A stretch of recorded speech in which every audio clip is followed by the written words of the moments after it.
జాతీయవాద జర్నలిజానికి అసలైన వేదిక నేషనలిస్ట్ హబ్ ని సబ్స్క్రైబ్ చేసుకోండి. నోటిఫికేషన్స్ కోసం బెల్ ఐకాన్ పై క్లిక్ చేయండి. సార్, అయితే ఇంకొకటి G7 సమ్మిట్ లో ఫ్రోజన్ రష్యన్ అసెట్స్ కి సంబంధించి మీరు గతంలో చెప్పారు. యాక్చువల్లీ రష్యా పైన ఆంక్షలు విధించడం తోటి ఫ్రోజన్ అసెట్స్ ఏవైతే ఉన్నాయో వాటిని ఉక్రెయిన్ కి ఇచ్చే ప్రయత్నంలోనే యుఎస్ ఉంది అనే విషయం గురించి గతంలో మీరు ఎక్స్ప్లెయిన్ చేశారు.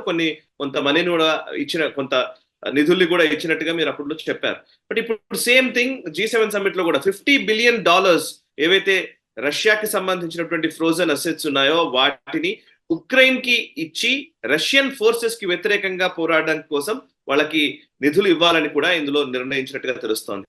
అండ్ దీన్ని ఎట్లా అర్థం చేసుకోవాలి ఒకటి, అండ్ చైనా విషయంలో G7 సమ్మిట్ లో ఏం చర్చ జరిగింది చెప్తారు? చైనా నుంచి ఫస్ట్ డీరిస్క్ చేయాలి, చైనా నుంచి డీకపుల్ చేసుకోవాలి అన్నటువంటి ఒక అభిలాష అందరికీ ఉన్నది. కానీ అన్ని దేశాలు కూడా చైనాతోటి చాలా గాఢంగా ఇన్వాల్వ్ అయిపోయి ఉన్నారు. జర్మనీ ఫర్ ఇన్స్టెన్స్, వాళ్ళకి ఆల్మోస్ట్ మేజర్ బిజినెస్ పార్ట్నర్ చైనానే. జర్మనీలో వాళ్ళు మ్యానుఫ్యాక్చరింగ్ చేసేటువంటి ప్రోడక్ట్స్ అన్ని కూడాను మేజర్ మార్కెట్ చైనాలో కొనుగోలు చేస్తుంది. కాబట్టి చైనాకి వ్యతిరేకంగా వాళ్ళు మాట్లాడలేరు. G7 కూటమిలో వీళ్ళు ఎంత మాట్లాడినా అల్టిమేట్గా ఆ బిజినెస్ కోల్పోలేనటువంటి పరిస్థితి. అలాగే అమెరికన్ కంపెనీలు $ట్రిలియన్స్ చైనాలో ఇన్వెస్ట్ చేశారు. కాబట్టి దాని నుంచి బయటికి రాలేనటువంటి పరిస్థితి. కాబట్టి అందరూ కూడా చైనా నుంచి ఎలా హ్యాండిల్ చేయాలని తెలియక సతమతం అవుతున్నారు. ఏదో రెజల్యూషన్స్ పాస్ చేశారు కానీ దానివల్ల పెద్ద ఒరిగేది ఏం లేదు. ఏదో టిబెట్ ఫ్రంట్ ఓపెన్ చేస్తున్నారు, జింగ్జియాంగ్ యూగర్ల గురించి ఏదో ఆంక్షలు విధించారు. ఇవన్నీ చాలా పెరిఫరల్గా జరుగుతాయి. గూఢంగా మనం చూస్తే కనుక, డీప్ రూటెడ్గా మనం చూస్తే కనుక చైనా నుంచి వీళ్ళు ఎలా బయటపడాలి అనేది వాళ్ళకి అర్థం కావట్లేదు. వాళ్ళు దాని డెసిషన్ తీసుకోలేకపోతున్నారు. రష్యాకి సంబంధించి రష్యన్ ఫారెక్స్ రిజర్వ్స్, మన దేశంలో కూడా ఫారెక్స్ రిజర్వ్స్ ఏముంటాయి, అమెరికన్ ఏమైనా స్టాక్ మార్కెట్లోనో లేదా అమెరికన్ మన సెక్యూరిటీస్లోనో వీటిలో పెడతాం. బంగారం కొంటే కానీ బంగారం కూడా రమారమి వాళ్ళ బ్యాంకుల్లోనే ఉంటుంది. భారతదేశానికి సంబంధించి 400 టన్నులు విదేశాల్లో ఉన్నాయి. ఇవన్నీ కూడాను ఈ దేశాలన్నీ కూడా ఫ్రీజ్ చేసి పెట్టారు రష్యాకి సంబంధించినవి. యుద్ధం మొదలైన తర్వాత, యుక్రెయిన్ మొదలైన తర్వాత వీటన్నిటిని కూడాను రష్యాకి యాక్సెస్ లేకుండా, రష్యా దాన్ని తీసుకోలేనటువంటి ఆంక్షలు వాళ్ళ మీద విధించారు.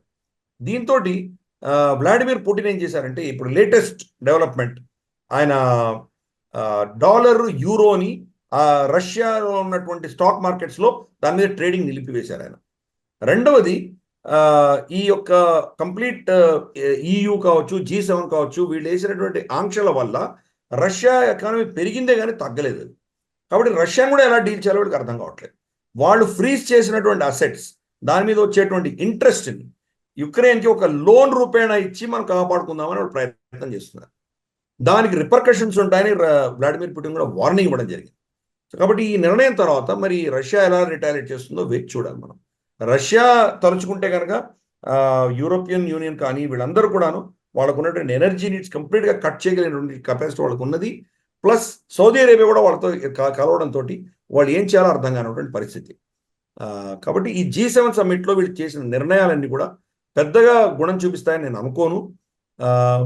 వాళ్ళు క్షీణిస్తున్నటువంటి పరిస్థితిని చూస్తున్నాం.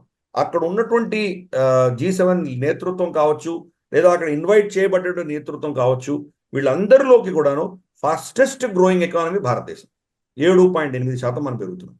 కాబట్టి అక్కడ మనం తప్పకుండా ఒక కాంట్రాస్ట్ మనం తప్పకుండా చూడగలుగుతున్నాం. అక్కడ రష్యా మీద, చైనా మీద వీళ్ళు ఎంత విరుచుకుపడి ఎన్ని మాటలు ప్రగల్భాలు పలికినా వాళ్ళిద్దరిని వీళ్ళు వదులుకోలేరు. ఫర్ ఇన్స్టెన్స్ ఈ రోజు కూడా అమెరికా రష్యా నుంచి urea related, fertiliser related chemicals ఈ రోజు కూడా రష్యా నుంచి కొంటుంది. బయట మాట్లాడే ప్రగల్భాలు వేరే కానీ అల్టిమేట్గా వాళ్ళ బిజినెస్ ఇంట్రెస్ట్ ఎవరు వదులుకోవడానికి సిద్ధంగా లేదు. చెప్తున్నట్టుగా కన్ఫ్యూజ్డ్ స్టేట్ అనేది యూరోపియన్ యూనియన్ లో కావచ్చు, ఈవెన్ G7 దేశాలన్నింటిలోనూ కనబడుతుంది. 5 ఐస్ అన్నా లేకపోతే యూరోపియన్ యూనియన్ అన్నా, ఏ పేరు పెట్టినా కూడా ఆ వెస్టర్న్ వరల్డే కన్ఫ్యూజన్ లో ఉంది. బేసికలీ ఇందాక G7 లో ఇటలీ అండ్ ఫ్రాన్స్ మధ్య ఒకవైపు జార్జియా మెలోనీ ఏమో రైట్ వింగ్ లీడర్, ఇంకొక వైపు మాక్రాన్ ఏమో left leaning political leader. But ఇద్దరికి మధ్య అబార్షన్ విషయంలో రెండు దేశాల అధినేతలుగా ఇద్దరు అసెంబ్లీలోకి రావడం, అబార్షన్ విషయంలో కూడా ఆల్మోస్ట్ ఒక వాగ్వాదం జరిగినట్టుగానే కనిపించింది ఒక రకంగా చెప్పాలంటే, ఇద్దరి స్టేట్మెంట్స్ మనం చూస్తే కనుక. సో బేసికలీ మీరు ఇందాక అన్నారు సార్, యూరోపియన్ యూనియన్ గురించి మాట్లాడాను కాబట్టి కొంచెం దాన్ని ఎలాబరేట్ చేయొచ్చేమో. ఎందుకంటే యూరోపియన్ యూనియన్ ఎలక్షన్స్ లో అన్ని దేశాల్లోనూ right wing leadership right wing పార్టీలకే మద్దతు కనిపించింది, వాళ్ళే విజయం సాధించారు. సో మాక్రాన్ ఎలక్షన్స్ కి వెళ్తున్నారు ఇప్పుడు. ఈ ఫలితాలు చూసిన వెంటనే ఆయన ఎలక్షన్స్ కి కాల్ఫర్ చేశారు. సో అక్కడ ఉన్న కొంతమంది ఎవరైతే ఇస్లామిస్ట్ ఆర్గనైజేషన్ సంబంధించిన వాళ్ళు ఆల్రెడీ ఆ భయాన్ని వ్యక్తం చేస్తూ ఉన్న స్టేట్మెంట్స్ కూడా ఇప్పుడు ట్విట్టర్ లో వాటిలో కనబడుతున్నాయి. సో అంటే యూరోపియన్ యూనియన్ ఎలక్షన్స్ యూరోప్ లోని ఒక రాజకీయ ముఖ చిత్రాన్ని పూర్తిగా మార్చుతున్నాయి అనుకోవచ్చా? ఇంకా అన్ని దేశాల్లోనూ అటువంటి పరిస్థితి ఉండబోతోందా? Right wing పాలిటిక్సే పెరగబోతున్నాయా? అంటే అది రైట్ వింగ్ పాలిటిక్స్ అన్నది ఈ లెఫ్టిస్ట్ చేసినటువంటి మూర్ఖపు పనులు ఏవైతే ఉన్నాయో దానికి వ్యతిరేకంగా వస్తున్నటువంటి ఒక రియాక్షన్ గా మనం భావించాలి. రైట్ వింగ్ వీళ్ళకు ప్రేమ ఉందో లేదో మనకు తెలియదు, కానీ లెఫ్ట్ వింగర్స్ మీద వాళ్ళకి హేట్రెడ్ మాత్రం తప్పకుండా ఉంది. అది మనం చూస్తున్నాం. ఎక్కడైనా కానీ ఒక ప్రభుత్వాన్ని దించాలంటే కనుక ఎవరు వీళ్ళకి వ్యతిరేకంగా గెలవగలరో వాళ్ళని సమర్థిస్తారు. వాళ్ళు ఎటువంటి వాళ్ళు పెద్ద ఆలోచించకుండా వాళ్ళు ఓటేస్తారు. తెలంగాణలో ఫర్ ఇన్స్టెన్స్ కేసీఆర్ దించాలి కాబట్టి కాంగ్రెస్ ఓటేశారు. కాంగ్రెస్ మీద ప్రేమతో కాకపోయినా కేసీఆర్కి వ్యతిరేకంగా ఓటేశారు. ఆంధ్రప్రదేశ్లో చంద్రబాబు నాయుడిని దించడానికి కోసం జగన్కి ఓటేశారు. ఇప్పుడు జగన్ దించడానికి మళ్ళీ చంద్రబాబు ఓటేశారు. సో ఇవన్నీ ఏంటంటే వాళ్ళ ఆలోచన దృక్పథం అలాగే ఉంటుంది. కాబట్టి అక్కడ కూడా ప్రజలు ఏంటంటే వీళ్ళు చేసినటువంటి చర్యల వల్ల ఇల్లీగల్ ఇమిగ్రెంట్స్ వచ్చి ఆఫ్ఘనిస్తాన్ నుంచి, సిరియా నుంచి, మనకు నార్త్ ఆఫ్రికా నుంచి, పాకిస్తాన్ నుంచి ఈ మూకలందరూ వచ్చి అక్కడ అరాచకం సృష్టిస్తున్నారు. ఒక వీడియో చాలా వైరల్ అయింది. ఒక వారం రోజుల లోపల ప్రతి మేజర్ టౌన్లో ఎన్నెన్ని ఘటనలు జరిగా ఆవిడ లిస్ట్ చేసింది. బెల్జియంలో ఏం జరిగాయి, స్టాక్హోమ్లో ఏం జరిగాయి, లండన్లో ఏం జరిగాయి, ప్యారిస్లో ఏం జరిగాయి, బెర్లిన్లో ఏం జరిగాయి, మ్యూనిక్లో ఏం జరిగాయి. 70-80 ఏళ్ల స్త్రీలని వాళ్ళు పొడిచి చంపడము, హింసించడము, దొంగతనాలు చేయడము, తెల్లవాళ్ళు వెళితే కనుక వాళ్ళని కొట్టడం, ఇటువంటివన్నీ చాలా ప్రాంతాల్లో జరుగుతున్నాయి. ప్యారిస్లో కావచ్చు, ప్యారిస్లో అయితే కొన్ని ప్రాంతాల్లో తెల్లవాళ్ళు వెళ్ళలేరు అక్కడికి. మనకు అలాగే యూకేలో ఎడింబరో, మనకు కొన్ని బ్రాడ్ఫోర్డ్ లాంటి ప్రాంతాలు, కొన్ని బర్మింగ్హామ్ లాంటి ప్రాంతాలు, ఇక్కడంతా కూడాను కంప్లీట్గా ఈ పాకిస్తానీ ముగ్గులు టేక్ ఓవర్ చేశాయి. కాబట్టి యూరోప్ ఎలా క్షీణిస్తున్నది, ఇది ఎలా ఇస్లామైజ్ అవుతున్నది అన్నది ఈవెన్ జార్జియా మెలోనీ కూడా గతంలో చెప్పింది, గీర్ట్ వైల్డర్స్ చెప్పడం జరిగింది, అలాగే మనకు మరీన్ లపీన్ చెప్తున్నది. ఈ రైట్ వింగర్స్ అందరూ కూడాను క్రమేపీ ఆ సమాజాన్ని చైతన్యం చేసే ప్రయత్నం చేస్తున్నారు. మీరు వీళ్ళ హయాంలో ఉన్నటువంటి ప్రభుత్వాల వల్ల ఇటువంటి ఇమిగ్రెంట్స్, ఇల్లీగల్ ఇమిగ్రెంట్స్ రావడం వల్ల మన సమాజం క్షీణిస్తున్నది, మన సభ్యత, మన కల్చరు, మన మతం ఇవన్నీ క్షీణిస్తున్నాయి. దీనికి వ్యతిరేకంగా ఉండాలి అని వీళ్ళు చెప్తున్నది ప్రజలు ఇప్పుడిప్పుడు యాక్సెప్ట్ చేస్తున్నారు. అందుకనే ఈ దేశాల్లో అంతా కూడాను రైట్ వింగర్స్ గణనీయంగా విజయం సాధిస్తున్నారు. Marine Le Pen first time Emmanuel Macron గెలిచినప్పుడు ఆవిడకి 4% మాత్రమే ఆవిడకి ఓట్ షేర్ ఉండింది. ఈరోజు ఆవిడ మెయిన్ ఆపోజిషన్ పార్టీయే కాదు, ఈ ఎన్నికల్లో ఇప్పుడు ఇమాన్యుయల్ మాక్రాన్ అనౌన్స్ చేసినటువంటి ఎన్నికల్లో బహుశా ఆవిడ మెజారిటీ వచ్చినా మనం ఆశ్చర్యపడక్కర్లేదు. అటువంటి పరిస్థితులు ఈరోజు చూస్తున్నాం. అలాగే జార్జియా మెలోనీ కూడా ఒక మార్జినల్ ప్లేయర్గా ఉండింది. ఈరోజు ఆవిడ ప్రధానమంత్రి అయిపోయింది. గీర్ట్ వైల్డర్స్ మనకు నూపూర్ శర్మని సమర్థిస్తూ ఆయన ఇచ్చిన స్టేట్మెంట్ మనకు తెలుసు. హిందీలో ఆయన ట్వీట్ చేశారు. అప్పట్లో నూపూర్ శర్మ చెప్పింది చాలా అక్షరాల సత్యం అని చెప్పినటువంటి వ్యక్తి. ఇస్లామిక్ టెర్రరిజం, జిహాద్ వీళ్ళ భావజాలకు వ్యతిరేకంగా మాట్లాడిన వ్యక్తి. ఈ రోజు అక్కడ ఆయన ప్రభుత్వం ఏర్పాటు చేయబోతున్నారు నెదర్లాండ్స్లో. అలాగే ఓలాఫ్ షుల్ట్జ్ ఆయన రాబోయే ఎన్నికల్లో ఓడిపోతున్నారు. Rightist or right of centre ఉన్నటువంటి పార్టీలు బహుశా గెలిచేటువంటి అవకాశాలు ఉన్నాయని అక్కడ కూడా మన రిపోర్ట్స్ చెప్తున్నాయి. కెనడాలో చూస్తే కనుక కెనడాలో మనకు జస్టిన్ ట్రూడోను ఓడించి మనకు పియర్ ఎవరైతే ఉన్నారో ఆయన గెలవబోతున్నారు. ఆయన రైట్ వింగర్, ఆయన రైట్ వింగ్ పార్టీ. క్రమేపీ ఈ దేశాలన్నింటిలో కూడా రైట్ వింగర్స్ గెలిచేటువంటి పరిస్థితి మనం చూస్తున్నాం.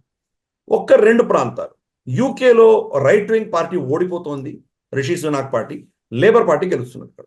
అలాగే స్కాండినేవియన్ కంట్రీస్లో స్వీడన్లో కావచ్చు, నార్వే కావచ్చు, ఫిన్లాండ్ కావచ్చు, ఆ స్కాండినేవియన్ కంట్రీస్లో ఇప్పటికి కూడా ఇంకా లెఫ్టిస్ట్ యొక్క భావజాలం ఉన్నటువంటి వాళ్ళే ఇప్పుడు కూడా వాళ్ళు గెలుస్తున్నారు. ఇటువంటి యుఎస్ లో కూడా జో బైడెన్ ఓడిపోతున్నాడు, ఆయన మనకు డొనాల్డ్ ట్రంప్ గెలుస్తున్నాడు. ఇప్పుడు ఎక్కడ చూసినా కానీ కూడా మనకు రైట్ వింగర్స్ గెలవడము, వాళ్ళ యొక్క పాపులారిటీ పెరగడము, ఓట్ షేర్ పెరగడము, శక్తి పెరగడం చూస్తున్నాము. లెఫ్టిస్ట్ భావజాలం ఉన్నటువంటి వ్యక్తులు, పార్టీలు క్షీణిస్తున్నటువంటి పరిస్థితి అక్కడ చూస్తున్నాం. ఈ ఒక విధమైనటువంటి మార్పు ప్రపంచవ్యాప్తంగా జరుగుతున్నది. కొన్ని అక్కడక్కడ అడపాదడపా కొన్ని లెఫ్ట్ వింగర్స్, రైట్ వింగర్స్ చేసిన తప్పిదాల వల్ల వాళ్ళు గెలుస్తూ ఉండొచ్చు. రిషి సునాక్ చేసినటువంటి తప్పిదాల వల్లే ఆయన ఓడిపోతున్నాడు, కానీ అదేదో లేబర్ పార్టీ మీద వీళ్ళ ప్రేమతో చేయట్లేదు. వీళ్ళు కంప్లీట్గా ఫెయిల్ అయ్యారు కాబట్టి లేబర్ పార్టీకి వాళ్ళు ఓటేస్తున్నారు. సో చూద్దాం. ఓవరాల్గా యూరోప్ అంతా కూడా రైట్ వింగర్స్ పక్షాన వెళ్తున్న దానికి కారణాలు ఇవన్నీ. ఈ ఇల్లీగల్ ఇమిగ్రేషను, వీళ్ళ పనికిమాలిన లెఫ్టిస్ట్ భావజాలాలు, ఎన్వైరన్మెంట్, సోషల్ ఇవన్నీ వాళ్ళ మీద రుద్దడము, ప్రజల మీద ఇటువంటివన్నీ చేయడం వల్ల ప్రజలు ఈ లెఫ్టిస్ట్ భావజాలాన్ని తిరస్కరిస్తున్నారు ఆ దేశాల్లో. ఓకే, ఈ వీడియో మీకు నచ్చినట్టయితే లైక్ చేయండి, 10 మందికి షేర్ చేయండి. అలాగే కామెంట్ల రూపంలో మీ అభిప్రాయాలను మాతో పంచుకోండి. Nationalist hub group of channels ను సబ్స్క్రైబ్ చేసుకుని తెలుగునాట జాతీయవాద జర్నలిజాన్ని ప్రోత్సహించండి. ఈ వీడియో కింద ఉన్న బెల్ ఐకాన్ పై క్లిక్ చేయడం మర్చిపోవద్దు.